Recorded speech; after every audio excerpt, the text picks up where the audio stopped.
मित्रों, यदि हमारी भारतीय संस्कृति का मूल स्रोत देखा जाए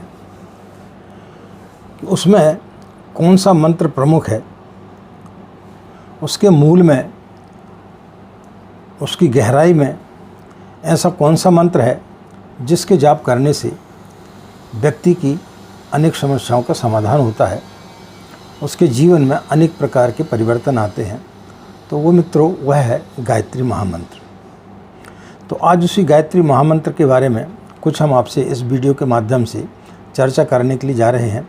इस वीडियो को यदि आप सुनेंगे तो निश्चित रूप से माँ गायत्री के बारे में आपको बहुत कुछ जानकारी प्राप्त होगी। राधे राधे, जय श्री कृष्णा, नमस्कार। मैं आचार्य पंडित गिरीश बारोलिया। गायत्री महामंत्र। ओम भूर्भुवः स्वाहा तत्सवितुर्वरेण्यं भर्गो देवस्य धीमहि धियो यो नः प्रचोदयात्। अखण्डमण्डलाकारं व्याप्तं येन चराचरं तत्पदं दर्शितं येन तस्मै श्रीगुरवे नमः। तस्मै श्री गुरवे नमः। मित्रों, हमारी भारतीय संस्कृति में गायत्री महामंत्र का बहुत बड़ा महत्व है और यह मंत्र एक ऐसा मंत्र है जिसको यदि हम अपने जीवन में उतारते हैं, इसकी साधना करते हैं, इसकी उपासना करते हैं, तो निश्चित रूप से व्यक्ति के जीवन में अनेकों प्रकार की उपलब्धियां प्राप्त होती हैं उसको, और उसके जीवन में अनेक प्रकार के परिवर्तन वह महसूस करता है। सबसे बड़ा देवता यदि देखा जाए तो माता को कहते हैं। सबसे बड़ा देवता जो है वो माँ होती है, जो हमारी जननी होती है। इसलिए वेदों में बोला गया है, मातृ देवो भव, पितृ देवो भव, आचार्य देवो भव। ये तीन देवता प्रमुख रूप से प्रत्यक्ष हैं, जिन्हें हम ब्रह्मा, विष्णु और महेश के नाम से भी इन्हें जान सकते हैं। माँ व्यक्ति का निर्माण करती है, पिता पोषण करता है, और आचार्य जो है वो व्यक्ति के जीवन को सिखाता है और उसको ईश्वर के पास तक पहुंचाता है। यानी वह उसके अंदर के हृदय तल तक उसको ले जाता है और उसके अहंकार को, उसके लोभ को, उसके काम क्रोध को, इन सब चीज़ों को वो खत्म करता है, नष्ट करता है, यानी शिव का कार्य करता है। माँ को सबसे बड़ा देवता इसलिए माना गया है क्योंकि माँ जो है वो 9 माह तक अपने बच्चे को अपने पेट में रख करके मांस, मज्जा, रक्त से सींचती है और उसमें अच्छे संस्कार डालती है। इसके बाद में जब बच्चा पैदा होता है तो अपने उसी लाल रक्त को वो सफ़ेद रक्त में परिवर्तित करके दूध रूप में उसे उसका पोषण करती है। स्वर्ग में भी इसी प्रकार की एक कामधेनु है जिसे लोग माता के नाम से जानते हैं, जिसका दूध पी करके वहाँ के देवता जो है वो अजर अमर हो जाते हैं और फिर सभी लोगों का कल्याण करते हैं। अब स्वर्ग में इस प्रकार की कामधेनु है या नहीं है यह तो नहीं मालूम, लेकिन हमारे ऋषि मुनियों ने हमारे पृथ्वी लोक में भी एक कामधेनु हमें दी है जिसे हम माँ के रूप में जानते हैं। वह कौन है? माँ गायत्री, गायत्री महामंत्र। तो माँ गायत्री जो है वो आज के युग की, इस कलयुग की कामधेनु है, जो कि अपने बच्चे को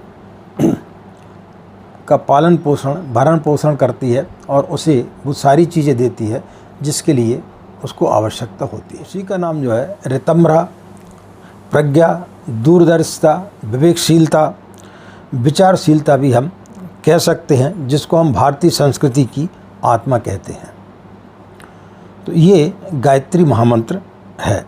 जैसे कि बीज छोटा होता है, बीज के अंदर वो सारी चीज़ें उपलब्ध रहती हैं वृक्ष की, जिसमें फल, फूल, अनेक पत्ते सब उसमें जो निकलते हैं, उसमें पूरी संभावना रहती है। इसी प्रकार से गायत्री मंत्र भी एक बीज मंत्र है, एक बीज है जिसमें वो पूरी संभावना छिपी हुई है कि जो भी व्यक्ति गायत्री मंत्र का जाप करता है तो निश्चित रूप से वो वट वृक्ष के समान बड़ा होकर के समस्त प्राणी जगत का कल्याण कर सकता है। ब्रह्मा ने गायत्री की साधना की, उपासना की और उससे उन्होंने सृष्टि का निर्माण किया और उसी के आधार पर ब्रह्मा जी ने गायत्री मंत्र को जो है 4 भागों में विभक्त किया, जिन्हें हम 4 वेद कहते हैं। भूर्भुवा से ऋग्वेद बना, तत्सवितुर्वरेण्यम से यजुर्वेद बना, भर्गो देवस्य धीमहि से सामवेद बना और धियो योना प्रचोदया से अथर्ववेद बनाया गया। ये जो वेद हैं हमारी संस्कृति के बीज हैं।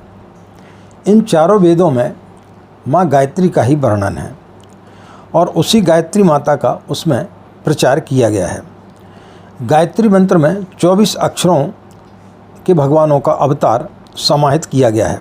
एक एक अवतार गायत्री मंत्र के एक एक अक्षर की व्याख्या करता है। उसी की व्याख्या करने के लिए हमारे ऋषि मुनियों ने गायत्री मंत्र को 24 अवतारों में परिणित किया और 24 पुराणों का उसमें से निर्माण किया। दत्तात्रेय ने भी 24 गुरु बनाए, वो सब गायत्री के एक एक अक्षर हैं। वाल्मीकि रामायण में 24,000 श्लोक हैं, जिसमें प्रत्येक श्लोक में गायत्री मंत्र का संपुट लगा हुआ है। श्रीमद् भागवत गीता में भी गायत्री मंत्र के संपुट लगा करके बनाया गया है। मित्रों, गायत्री मंत्र की महिमा, गायत्री मंत्र का जिसकी व्याख्या जितनी भी की जाए उतनी ही कम है। तो गायत्री मंत्र हमारे भारतीय संस्कृति का मूल स्रोत है, यह उसकी रीढ़ है। इस माँ के आंचल में जो भी व्यक्ति बैठ कर के उसकी आराधना करता है, निश्चित रूप से वो लाभान्वित होता है। तो मित्रों, हम सब भी मिलकर यदि गायत्री मंत्र की साधना नियमित रूप से करें तो निश्चित रूप से आपको उसका लाभ प्राप्त होगा। मित्रों, यदि आप हमारे चैनल से नए जुड़े हैं और आपने यदि हमारे चैनल को अभी तक सब्सक्राइब नहीं किया है तो उसे सब्सक्राइब जरूर कर लें और इसी प्रकार हमारे चैनल पर अपना स्नेह बनाए रखें। वीडियो पसंद आने पर ज़्यादा से ज़्यादा अपने इष्ट मित्रों को शेयर जरूर किया करें ताकि वो लोग भी इन सब चीज़ों का लाभ ले सकें। इन्हीं कामनाओं के साथ में कि आपका दिन मंगलमय हो, आप लोग खुश रहें, मस्त रहें। माँ गायत्री की असीम कृपा इसी प्रकार आप लोगों पर बनी रहे। आज हमें आज्ञा दें। नमस्कार। ओम शांति।